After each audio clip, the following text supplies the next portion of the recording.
बिस्मिल्लाहिर्रहमानिर्रहीम। अस्सलाम वालेकुम। मैं गौहर बट सियासत के प्लेटफॉर्म से आपकी खिदमत में हाजिर हूँ। रोमन अम्पायर की सियासत हो या पाकिस्तान की सियासत हो, इनमें मुमासलत बहुत ज़्यादा है। और हाल ही में एक ऐसा वाक़या हुआ है जिससे मुझे जूलियस सीज़र के साथ होने वाला जो वाक़या था वो याद आ गया। जूलियस सीज़र ने एक बच्चे को लेकर पाला था और उसकी परवरिश की थी। उसका नाम था ब्रूटस। लेकिन जब जूलियस सीज़र को कत्ल किया गया तो उसने मुड़कर देखा तो छुरियों के वार करने वालों में ब्रूटस भी शामिल था। ये वाक़या मुझे कैसे याद आया? ये वाक़या मुझे ऐसे याद आया कि ये ख़बर शाया हुई कि पाकिस्तान तहरीक इंसाफ के साथ जो है वो मुआहिदा कर लिया है और सारे उम्मीदवार जो हैं वो विड्रा कर लिए हैं मौलाना फजलुर रहमान की जमात ने आज़ाद कश्मीर के इलेक्शन की हद तक। अब मौलाना फजलुर रहमान जो हैं वो डे फर्स्ट से तहरीक इंसाफ को एक नाजायज़ हुकूमत उसको कहते हैं कि ये एक नाजायज़ हुकूमत है, और साथ ही साथ वो ये कहते हैं कि जनाब जो इसको तस्लीम करेगा वो तो शुरू से कहते हैं भाजी असम्बली जी बहना ही नहीं, ये तो हुकूमत ही नाजायज़ है, ये तो आए ही गलत तरीके से हैं, इनका तो इस्तेहकाक ही नहीं है। ये बातें मौलाना फजलुर रहमान क्या करते थे। आपको याद होगा कि जब ये हुकूमत यानी नई नए इलेक्शन हुए तो मौलाना Fazlur Rahman was the first one जिन्होंने इलेक्शन के नताइज मानने से इनकार कर दिया था। और उन्होंने नवाज शरीफ से भी कहा, उन्होंने पीपल्स पार्टी से भी कहा कि हमें असम्बलियों में नहीं जाना चाहिए, नहीं बैठना चाहिए। डे फर्स्ट से उनका ये मौक़िफ़ था और अभी तक वो इस मौक़िफ़ पर बैठे हुए हैं कि ये हुकूमत जो है ये नाजायज़ तरीके से आई है और इलेक्शन चोरी किया गया है। अब जिस जमात ने ये इलेक्शन चोरी किया है और जिस जमात के सरबराह के ऊपर मौलाना फजलुर रहमान बड़े ही सख्त किस्म के इल्ज़ामात आयद करते हैं, उस जमात के एक सूबे की यानी एक आज़ाद कश्मीर के इलेक्शन में उस जमात के साथ बाकायदा तौर पर इत्तेहाद करते हुए उनके हक़ में विड्रा कर लिया, तमाम उम्मीदवारों को बैठा दिया। जबकि वहाँ पर मुस्लिम लीग नवाज़ भी इलेक्शन कंटेस्ट कर रही है, पीपल्स पार्टी भी कर रही है, तहरीक इंसाफ भी है, जमात इस्लामी भी है,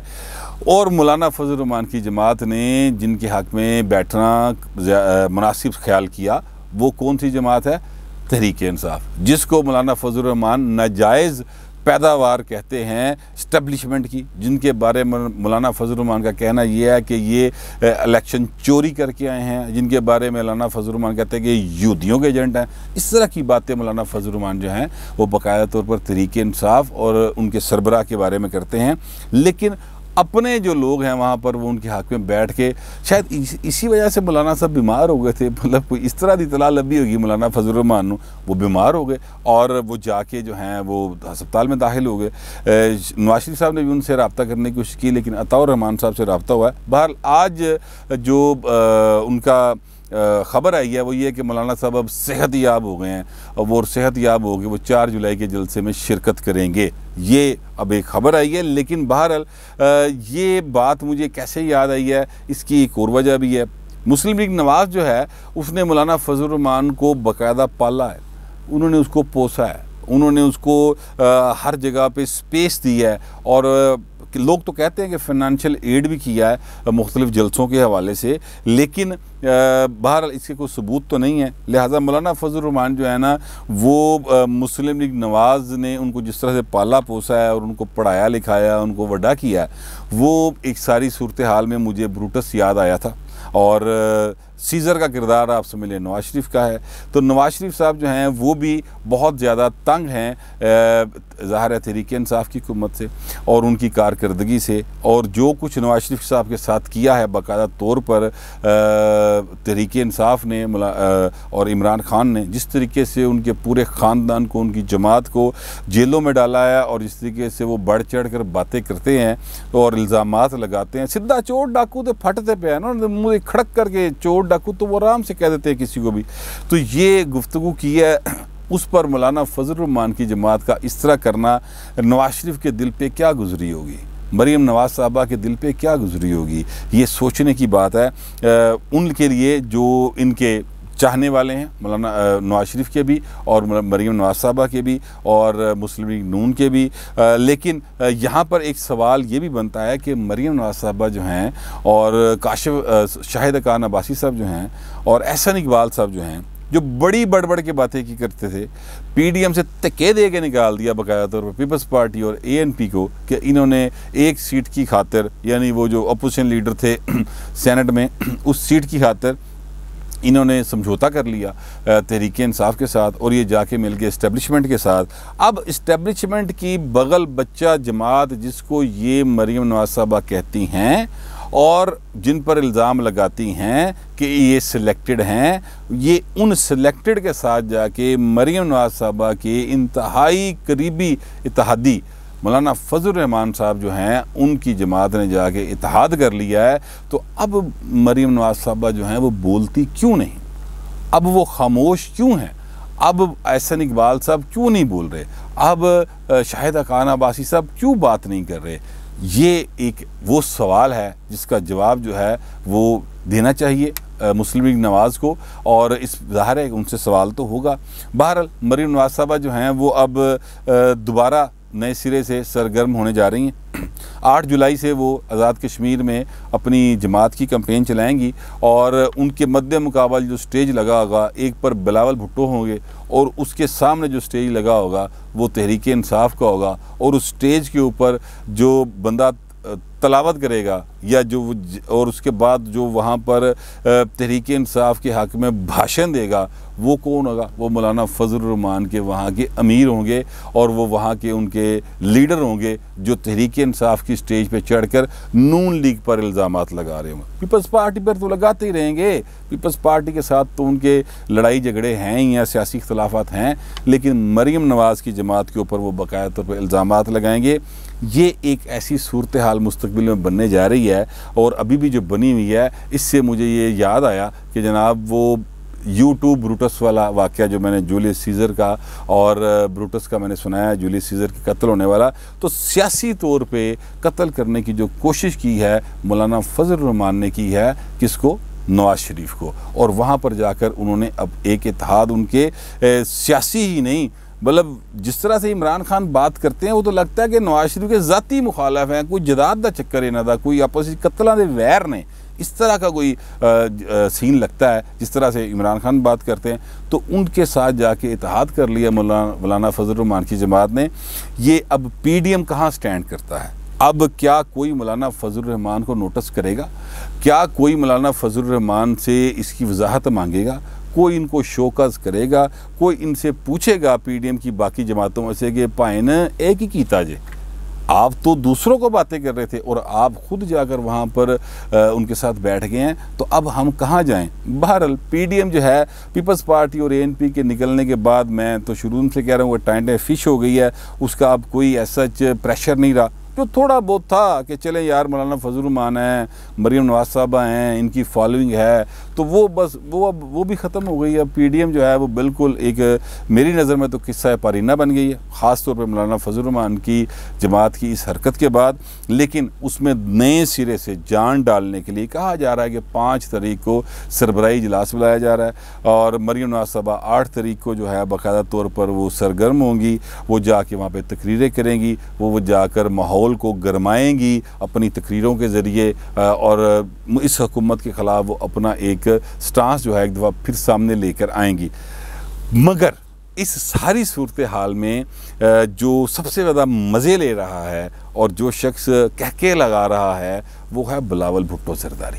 क्योंकि बिलावल साहब के ऊपर इल्ज़ामात लगाए गए, बहुत ज़्यादा इल्ज़ामात लगाए गए PDM के रहनुमाओं की जानिब से। शाहिदा खान अब्बासी ने शोकत नोटिस जारी किया, मरीम नवाज साहबा ने बड़ी तल्ख बातें की लाहौर हाई कोर्ट में, मौलाना फजल रहमान साहब ने कहा कि जनाब मुझे नहीं पता था वो किसी के बाप को अपना बाप बना लेंगे, इस तरह के इल्ज़ामात लगाए गए। अब वो बैठ कर कह लगा रहे होंगे कि हुण दसो कौन किसका बाप है और किसने किसके साथ अपनी नई अजीज़दारी या रिश्तेदारी कायम कर ली है। ये एक वो यकीनी तौर पे पीपल्स पार्टी वाले जो हैं वो इस पर बात कर रहे होंगे। मेरी बात हुई है पीपल्स पार्टी के एक रहनुमा के साथ, तो वो ये मुझे कह रहे थे कि यार आप लोग हम पर तो बहुत तनकीद करते थे, अब बताएं कि हालात किधर जा रहे हैं और ये मौलाना फजल रहमान की जमात ने क्या किया है। अब मरीम नवाज साहबा खामोश क्यों हैं, आप शाहिदा खान अब्बासी साहब बोलते क्यों नहीं, हुण की उन्होंने मतलब मूँह च घुंगियाँ पै गई ने, हुण बोलते क्यों नहीं। तो अब इस सवाल का जवाब तो ज़ाहिर है मैं नहीं दे सकता, इस सवाल का जवाब तो मुस्लिम लीग नवाज़ ही दे सकती है। लेकिन मेरा अपना अंदाज़ा है कि नवाज शरीफ साहब जो हैं वो ये इस बात को जानते हैं कि अगर कल कलां को किसी वक्त कोई लॉन्ग मार्च करना पड़ गया कोई माड़ा मोटा तरना भी देना पड़ गया तो मौलाना फजल रहमान के जो मदरसों के तालिब इल्म हैं वही काम आएंगे। लिहाजा मौलाना फजल रहमान के नाल ये बना के ही रखो, अभी उनके साथ बिगाड़ने की ज़रूरत नहीं है, उनके साथ बना के ही रखें और चीज़ों को इसी तरह चलते दें, ज़रा ग्रे एरिए में चलने दें। कश्मीर का इलेक्शन निकल जाए, गर्मी भी कट जाए, फिर देखेंगे कि की करना है। ये फ़िलहाल नून लीग की पॉलिसी है, लेकिन सवाल तो है और सवाल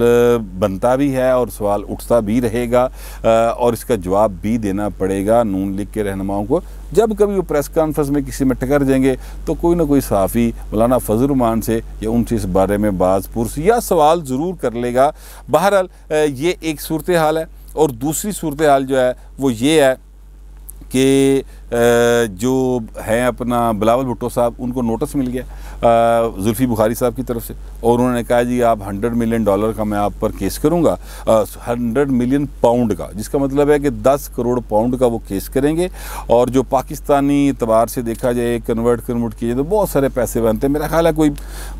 20-22 अरब रुपया बनता है शायद, मेरा ख्याल है, अगर मेरा हिसाब गलत नहीं है तो ये इतने सारे पैसों का केस करूंगा अगर आपने माफ़ी ना मांगी। और माफ़ी किस बात पे ना मांगी कि जी आपने इल्ज़ाम लगाया कि जनाब मैं गया हूँ उधर इसराइल गया हूँ और वहाँ पर जाके मैंने ताल्लुकात कायम करने की कोशिश की है, इस पर नोटिस दे दिया। हालांकि हकीकत ये है कि बिलावल साहब से सवाल हुआ था कि जनाब ये इसराइली अखबारात ये खबर लगा रहे हैं कि जुल्फ़ी बुखारी साहब जो हैं वो वहाँ पर गए थे, तो उस पर बिलावल साहब ने कहा कि ये हुकूमत को ऐवान के अंदर इस बारे में क्लियर कट पॉलिसी देनी चाहिए और बात करनी चाहिए कि ये क्या है, इसकी वजाहत ज़रूरी है, इस इशू पर वजाहत आना ज़रूरी है। अब जुल्फ़ी बुखारी साहब ने भी बिलावल साहब को सॉफ्ट टारगेट समझते हुए इनको नोटिस भिजवा दिया और इसराइली अखबार ने पाए ना खबर छापी सी उन्होंने दे पासे जाओ, ये जियो ने खबर चलाई,